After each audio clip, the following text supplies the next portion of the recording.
is that it is always better to have the house unrented for an extra month or two than pick a bad tenant up front. If you just internalize that. Graham, what did you just say? Dude, do you know how many Starbucks that could buy? How many 20-cent iced coffees that could buy? What? No! Oh, what's up everybody? No idea the camera was there, or on and rolling. But anyway, see this empty spot right there? The sign fell down and broke. Kinda sucks. But what doesn't suck is the reaction video that we're about to do to a video that Graham Stephan posted that is right up my alley, like literally right up my alley. As a real estate investor, property manager, real estate person who basically makes real estate videos on a daily basis, showing you the ins and outs and the ups and downs of making money through investing in real estate, this could not be a better, more anticipated reaction. So let's just get to it. I'm gonna go ahead and pop these in here. Got these as a gift. A warning for landlords, expectation versus reality. Well, let's watch. What's up you guys, it's Graham here. So we gotta have a serious sit-down conversation today and talk about the business of investing in real estate, owning rental property, and more specifically, becoming a landlord. Because I'll admit, it's easy to glamorize the lifestyle of buying properties, just chilling on some beach somewhere, relaxing, and then collecting rental checks every month. I mean, I'm laughing because it's like the opposite. If you just read the thumbnails on my channel, you will never think that is true. In fact, a lot of people tell me I'm overly negative about real estate by showing too much reality. What? So here's Graham's first suggestion. Harsh as it is to say, running a rental property like a business is so vitally important because guess what? It's a business. First rental property, I was 21 years old and I was renting the property to someone who was significantly older than me. And to be honest, I felt intimidated by telling someone else older than me what to do and what was and was not allowed in my property. What ended up happening is that because I was too nice, I never ended up enforcing the late fee. So even though the rent was a week late, I thought I would be more likely to get paid on time in the future if I were that cool landlord who didn't have to cost a tenant more than I had to. Then when the tenant went and brought animals in the property that were not on the lease, I let it go because I was too afraid to tell the tenant otherwise. So here's a ridiculously easy hack for you. We just saw Graham say you gotta treat a rental property like a business. Totally agree, my man. And look, it's good to be firm, but you want a really easy hack so you don't have to worry about being intimidated. You don't have to worry about being perfectly firm yourself. You don't tell the tenants you're the owner. I've talked about that a million times before on this channel. I talk about it in the links below. I talk about it everywhere. Like if almost don't tell the tenants you're the owner. And this is very simple. This isn't lying to the tenants. You're just simply saying, I'm just the property manager. There are other people involved. And the other people involved could be me. You could leave me a comment on my public Discord channel in the general chat. Hey Kevin, what do you think about this tenant problem? I think it's a problem. All right, Kevin's involved. There you go. You don't have to lie and say you're not the owner. You just simply say, I'm the property manager. There are a lot of other people involved. Guess what happens now? You can easily say to the tenant, you know what? Totally sucks that you gotta pay rent late this month. I hear you, man. You got problems. This is an issue, that's an issue. What I'll do though is I'll put a request into the owner to see if they'll waive that late fee this time. But hey, you know, I'm just following the rules, man. I'm just doing my job. I'm so sorry you're in that situation though. Now you're able to empathize with the tenant and then, hey owner, do we wanna waive the late fee? Sometimes it is actually okay to waive the late fee, especially when a tenant's a newer tenant, if they haven't set up their auto pay yet and paid electronically, like I always require my tenants to pay, then we'll actually waive the late fee and we'll call it sort of a one-time waiver. But if it happens, let's say a second time, hey owner, tenants are late again, do we want to waive the late fee? Nope. Hey Mr. and Mrs. Tenant, I'm so sorry, the owner's requiring that the late fee be paid because it's already been waived once before. I'm so sorry. Would you mind mailing that with your payment in full? This is just a really quick trick, quick hack to eliminate a lot of what Graham is talking about here, because Graham's talking about the feelings of being intimidated, the feeling of having to be firm, the concerns that are associated with being a landlord. And by taking advantage of a principle known as third partying, you don't have to deal with that. I just do want to mention that if you like this kind of information, you like this quality of knowledge, do check out the links below. There's a Valentine's Day coupon that you could take advantage of. That expires on the 15th, but I do have a lot of information for you on how to make money in real estate in the real estate investing course. So if you're getting started, you don't know anything yet, or you already own a few rental properties and you're looking to scale to the next level, that program is for you. If you own rental property and you want to learn how to be an excellent property manager and increase your cash flow, check out the Do-It-Yourself Property Management course. All right, let's keep going. Is by not properly screening your tenants. In a weird way, when a tenant signs a lease, it's almost as though they're signing into a contractual relationship with you for a few years or more. And you have to think to yourself, is this the type of person that I want to be contractually married to for the time that they're living in my home? That's a good point. If somebody's a meanie head, you don't have to rent to them. If you don't like how somebody communicates with you and somebody's rude to you, before we even talk about like screening and credit and all that stuff,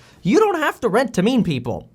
It's not a protected class. For me, I begin by having my tenants use the website mysmartmove.com, which gives me a complete background profile of their credit report, score, as well as a residential and criminal background history. If they Yes, this is a great website to use. Very important disclaimer here though. I've been using MySmartMove and recommending them on this channel for years. But something you have to know about MySmartMove is it only works through TransUnion. And not all credit cards also report to TransUnion. So I also recommend you looking into Experian credit screening, which you could do by Googling Experian landlord check and following some of the other tips I've outlined before on this channel. Then Graham talks about the rental reference from their prior landlord. So my way of checking on this is to look up the property owner's name on public record and see if that name matches what the tenant says. If not, I will find out about that discrepancy, usually by going and tracking down the owner's actual information. Now this is good. I like the idea of going through the tenant's chain of where they've lived. But there's another thing that's really important to consider. I'm telling you, I could talk about property management for hours, okay? I'm chock full of ideas like this. Here's the thing. If this is your house and the tenants are giving you a history saying, well, I've lived at this property, and this property, it's fine to look up the address for this owner and find out who that person is and to call them and to get a rental reference. But I think it's worthless. If these tenants aren't paying rent, and this is jaded, I hate to say it, but if these tenants are not paying rent, and this landlord is very upset, and you come in on your unicorn going, I want to check to make sure the tenants are great tenants. Wait, who are you? Well, they want to rent my property. Wait, what you're saying is they want to leave my house and go to your house. Well, geez, that just made me really happy. You know what? These tenants are freaking awesome. So this is not a good one in terms of rental references. These are the good ones. But you could follow that same advice that Graham outlined here of looking at the property owner and making sure that the phone number you get is not their friend or their girlfriend or whatever, and actually do your investigating so you know you're talking to somebody legitimate. Besides screening a tenant very thoroughly and verifying all the information yourself, is that it is always better to have the house unrented for an extra month or two than pick a bad tenant up front. If you just internalize that. Graham, what did you just say? Dude, do you know how many Starbucks that could buy? How many 20-cent iced coffees that could buy? What? No! Hold the phone. Hold the AirPods. No. No. Leaving a property vacant for an extra month or two is never, ever the answer. All right, let me first say, I know where Graham is coming from here, and I appreciate where he's coming from. What he's saying is, placing a bad tenant is very bad. And he's right about that. Placing a bad tenant is terrible, and it will cost you way more than keeping a place vacant for a month or two. So Graham is correct in that statement that he made. But in my opinion, it sends the wrong signal that it's okay to leave the property vacant for a month or two. Now, I'm not trying to, mince words here. What I mean to say is this. If you are getting nothing but unqualified applicants calling you on your rental ad, this is a telltale sign that your price is too high. So if you're trying to rent out an apartment building and one of your units goes vacant, you've got a 4-unit apartment building that you bought with 3.5% down, you know, you're Ben Malaing it or you're wedge lifing it or whatever, all tips I give you in my real estate investing course. However you got into it, you've got an apartment that's for rent for, let's say, $1,800 a month, and you're getting 30, 40 calls, which is not uncommon, but literally all of them are either unqualified, they don't have the income, they don't have the proof of funds, they don't have the credit, they don't have anything, then the first thing that you should do is consider, well, crap, maybe my place is not worth $1,800 to a qualified applicant. That's a very big distinction that you have to make, is how can I get this property rented to a qualified applicant, not to anyone? I'll pay you $2,000 per month for your rental unit and then not pay you. See what I mean? Like, it's easy to hear neighboring owners go, well, I got $2,000 for my unit, and then 3 months later, they're dealing with an eviction. That sucks. That's stupid. On that hand, I agree with Graham. But the statement that it's okay to leave a place vacant for a month or two is bad. Instead, it's much better to say, wait, I'm at $1,800, I'm getting nothing but low quality applicants for 2 weeks, or even 7 days, like my preferred rule. Drop the price to $16.95. And all of a sudden, there comes a point where all of a sudden, instead of getting 30 to 40 unqualified calls, you're getting 20 unqualified calls and 5 high quality calls. And now you have a pick of the litter, so to speak. If you do this in the first week or two, what happens? Well, you just rented the place for $100 less, which you would have probably never gotten anyway. So $100 less times 12 is $1,200 for an entire year, an entire contract term. You're renting the place out for $1,200 less, where if you leave the place empty for a month to 2 months at $1,800, that's $1,800 to $3,600 that it's costing you for the hope of getting somebody at an inflated rent.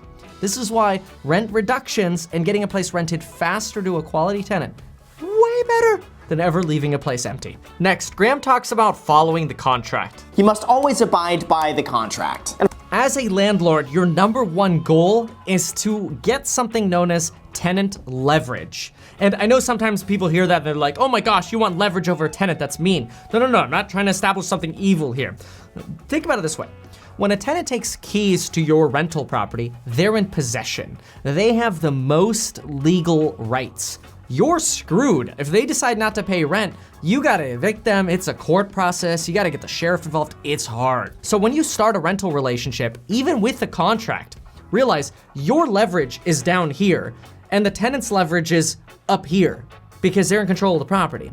So you have to figure out how can you increase your leverage against that tenant. But proper screening is one of the biggest, along with many others. But I don't want to go into all that detail in this video because we got a video to react to here. And of course you guessed it, this is another one of my rookie mistakes that I made all too often when I first started investing in real estate, and a mistake I see a lot of people end up making. And I know this sounds kind of common sense, but the contract is a contract for a reason, and it must be followed down to a T without any deviation whatsoever. The other thing to know is contracts are meaningless unless you have leverage. What I always explain is the only way you can negotiate is if you have A, information, and B, leverage. If you don't have information, you can't negotiate. If you don't have leverage, you can't negotiate. You can't win.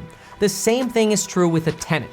You can have a contract with a tenant. You can have a beautifully written contract with the tenant.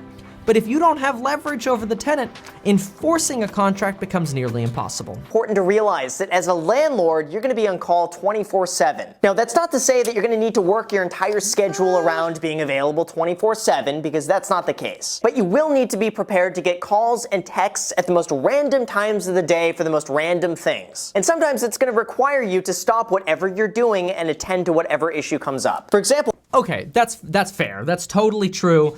Yeah, you're gonna get texts and emails and calls all the time. But I was actually talking with a buddy of mine in Ohio. He's a property manager out there, and he has a really good philosophy for this. He says that every tenant costs you 1 minute per day. That's it. And to me, I'm like, dang. This is why I like the real estate side hustle, because I immediately started talking about all of the tenants that Lauren and I deal with, and I'm like, 1 minute per tenant per day, averaged out over years, is right on. If anything, it might be generous. Like, it just doesn't take that much time to solve issues on rental properties, especially if your rental properties are equipped with what I call the uniform. The uniform is the condition that you get the property in before you ever rent it out. And there are a lot of sort of headache mitigating things that you could do up front to eliminate having to deal with problems with tenants and an upset tenant throughout their tenancy. I give my tenants the number directly to the handyman, and that way if anything comes up, they could call him instead of calling me. I also just automatically authorize the handyman to fix any small issues whenever they come up without having to call or ask my permission. For me, it's Ooh, I don't know about that. Like, I get this. So something that we do is if a tenant calls us and says, hey, you know, we just moved in, it looks like the drain by the bathroom isn't draining appropriately. And we look and we go, well, we did just retile that bathroom. We're thinking to ourselves, it is possible that some construction debris got in that line. The tenants just moved in. We can't necessarily say it's the tenant's fault. So in all fairness, we'll go ahead and do a courtesy snaking of the entire property. So we as the landlord will pay to snake the entire property. And we tell the tenant this. We say, hey, by the way, we'll go ahead and snake the entire property this time, but now it should be clear. Any other issues that come up, it is possible they could be because, you know, things are being put down the drains that are not supposed to be put down the drains. Like Thomas the Train, like these are the things that I've seen in drains that don't belong in drains, okay? So what I'll do at that point is I'll call the plumber and say, hey, you've got the green light to go snake this property. Would you mind coordinating with the tenant? At that point, I marry the tenant and the plumber. The plumber's authorized to go do the snaking and good. But I don't know that I would greenlight anything to my handyman's discretion, mostly because I worry that could be taken advantage of. I've just found that it's very common for tenants to accidentally break a faucet and then call in going, oh, the faucet broke. Well, why did your child yank on it all the way, and why is the hose completely out of the hose bib? And you got 3 kids running around, and oh, there's Jimmy right now hanging on the door handle, yanking on it. Like, there are definitely ways you could get taken advantage of here. Now, I think for Graham, this is totally okay because, let's be real, $100 here or there isn't gonna make a difference. It could be peace of mind and stress mitigation, and if that's what you want, fine. And you know what, if you have really high quality tenants, the odds are that's probably not gonna get abused anyway. So I get that, totally see it. Me, I personally believe for most landlords, that's very risky because I think it's a blank check. It's worth the peace of mind, and I know the tenants will not have to wait for anything to be fixed because they can just call him and he'll come right out. Although my experience is that overall, most issues that come up are usually not that urgent. Most of the time, you're just gonna get a friendly text or email, and then you could choose to address it when you have the time, usually within 24 to 72 hours. This is very true too, with the exception of like the places on fire or there's a big leak or flood or something happening, like a water line bursts in the attic. And also from my experience, the only major issue that will need to be addressed 24/7 as soon as it comes up that requires you to drop everything to go and attend to it is a leak. But even for me, that's pretty rare, and in the last 8 years, I've only had that happen maybe just a few times. Rule of thumb, here's the guide to pretty much everything in terms of this. If something can break, it will. Now I'll admit, I don't know how this happens because both of my parents... That's a jaded POV. Because I don't think everything I give my tenants comes back broken. I mean, certainly they don't maintain things the way an owner does. Say, for example, this is a good one. I've had this happen before. A little kid, a tenant, is chopping right on the Formica countertop their tomatoes all the time, and all of a sudden there are a bunch of cuts in the countertop that weren't there before. The tenant has to pay for that. Now, obviously, there's a balance, and this is the professional thing that you always have to figure out. The balance between, well, is the carpet wearing just normal wear and tear, or is the dog pee stain above and beyond ordinary wear and tear, and now the tenants have to pay for it, right? So you do have to make that judgment call, but generally, I don't know, I've never been afraid of anything will break. Let's see what Graham says. Parents were renters, I grew up in rental properties, nothing ever broke. They took amazing care of everywhere that we've lived, so I just assumed that everyone would just take care of where they live. You would think so, but it's not the case. As a landlord, you'll see the brutal reality that some tenants just don't care at all about where they live, and they will break whatever they can from improper usage just because it's not theirs. I know it doesn't make any sense to normal, sane people like you and I, but I promise if you're in the business long enough, you'll encounter this type of tenant, and it's mind-boggling the amount of damage they can do. Okay. I think what he's saying is if you don't have a high quality tenant because maybe for some reason you placed somebody that didn't meet all of your screening criteria, there's a greater chance that you're going to get a tenant that cares less than normal people like us and cause more damage. They're still equally responsible for the damage they cause, but I get it. It can be frustrating. Oh, and also make sure the bathroom ceiling fan turns on automatically when they turn on the bathroom light. That way you won't get a buildup of moisture. I know where he's going with this, but I don't know about you. I personally hate it when those loud rickety-dinkety fans come on with the light because you go in the bathroom and it's the middle of the night and you just wanna, go to the toilet and that fan always comes on. I have two better solutions for this. One, you could use something called a humidistat, which comes on when the humidity is at a higher level and then automatically turns on. So this way, if a tenant just goes to the toilet, it doesn't come on unless there's sensed humidity. Humidistats, look into those. They're amazing. The other option is get a more quiet vent. I like to get those combo lights and vents, and I try to get one that has a better sound rating. So rather than spending like $99 for a cheap one, I'll try to get like a $200 or $250 one, just also to encourage the tenant to actually use it. But forcing the turn on at the same time, you have to be careful, especially with the older ones. It could make your tenant not want to live there long, which is bad. Turnover is the most expensive thing in property management, by the way. So not bad. I'd say overall, this is really good startup advice if you're interested in getting into real estate or the landlording business. Obviously, things can go a lot deeper. There's a lot more information to be learned. There's a whole lot more that I want to say, and there's a whole lot of this video that got cut out that honestly, I just can't make this video too long because if I do, I start getting a bunch of comments going, Gavin, your videos, they're too long. I can't get to the end of them. I may as well minimize the length of this video.